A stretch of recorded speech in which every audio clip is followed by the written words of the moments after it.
Hola, doctor. Somos el grupo número 2. Está conformado por Ponce Edison, Moreno William, Medina Johnny, Diana, Santana y Mena Valeria.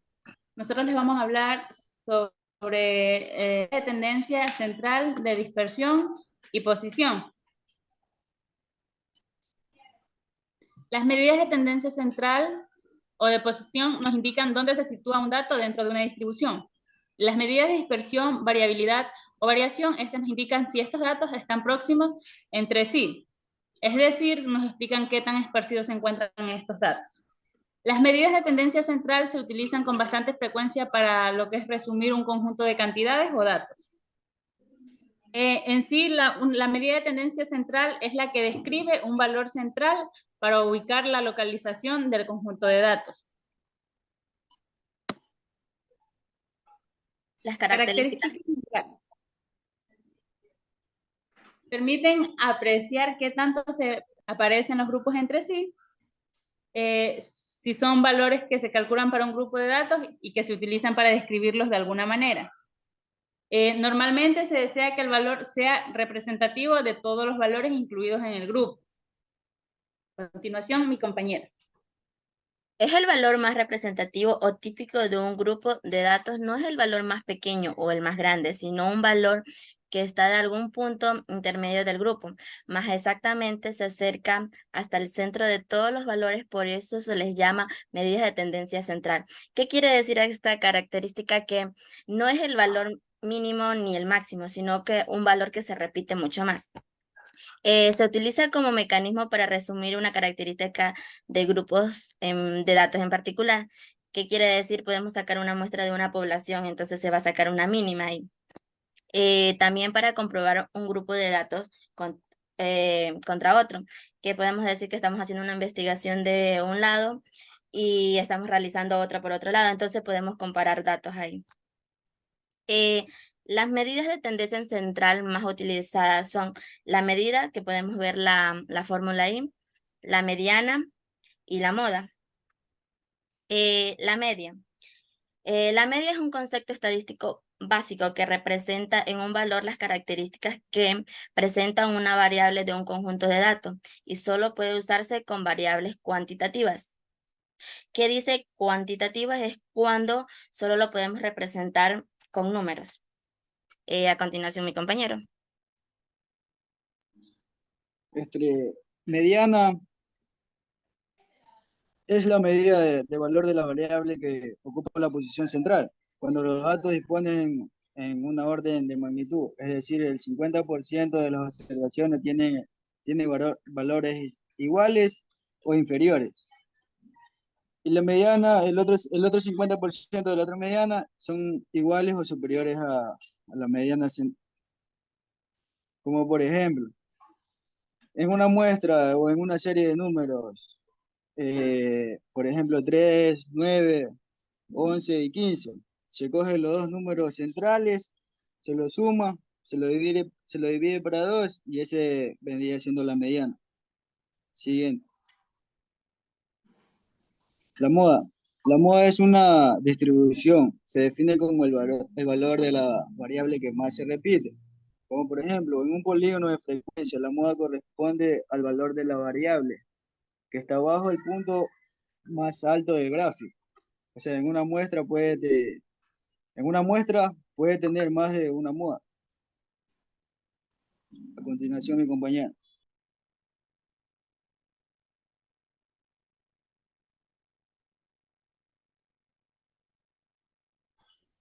Las medidas de dispersión. Estas se llaman dispersión de los datos a la variabilidad que existen entre ellos, o dicho de otra forma, al grado de los valores, la variable estadística tiende a extenderse alrededor del centro del promedio o de la distribución. Estas medidas de dispersión son las que nos indican si estos datos están próximos entre sí o si están dispersos. Es decir, nos indican cuán esparcidos se encuentran los datos. Como por ejemplo, tenemos los dos conjuntos de datos con igual media, en el gráfico. Unas están con datos con baja dispersión y el otro tiene datos con alta dispersión. Siguiente. Los tipos de medidas de posición pueden ser cuartiles, déciles y percentiles. Estas medidas de posición son valores que permiten dividir el conjunto de datos de partes porcentuales iguales y se usan para clasificar una observación dentro de una población o muestra.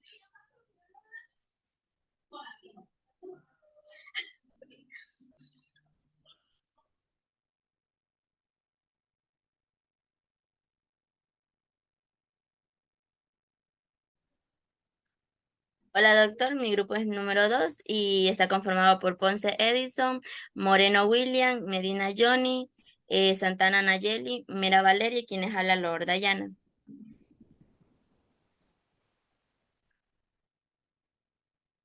Lo que le vamos a hablar es la prueba de G cuadrado. La prueba de JIT cuadrado, esta es un método de prueba de hipótesis. En dos pruebas de JIT cuadrado habitualmente implican comprobar si las frecuencias observadas de una o más categorías se ajustan a lo que uno espera. ¿La prueba de JIT cuadrado es igual que la de x al cuadrado? Sí, ya que la x es la letra griega de JIT. A continuación, mi compañera. Tipos de prueba de G cuadrado.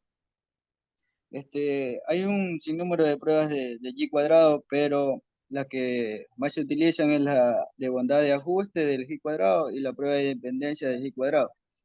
Ambas pruebas implican variables que dividen los datos en categorías.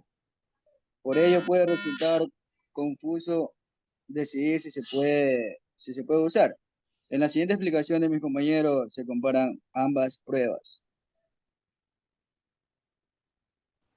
Ya, la prueba de G cuadrado en bondad de ajuste. Aquí en esta prueba tendremos una sola variable. El objetivo de la prueba es determinar la probabilidad de las variables que vengan con una distribución dada. Para esto tendremos un ejemplo que es decidir si varias bolsas de caramelos tienen o no el mismo valor, las bolsas de caramelo tienen o no el mismo número de unidades de cada sabor. Bien. Por esto aplicaremos las hipótesis, que sería una hipótesis nula y una hipótesis alternativa. La, en la hipótesis nula tendríamos la proporción de sabores la misma y en la hipótesis alternativa eh, tendríamos siendo lo que es la proporción de sabores diferente. Eh, esta prueba no se utiliza para determinar si hay diferencias significativas entre los datos observados y los esperados bajo una distribución de técnica sumida.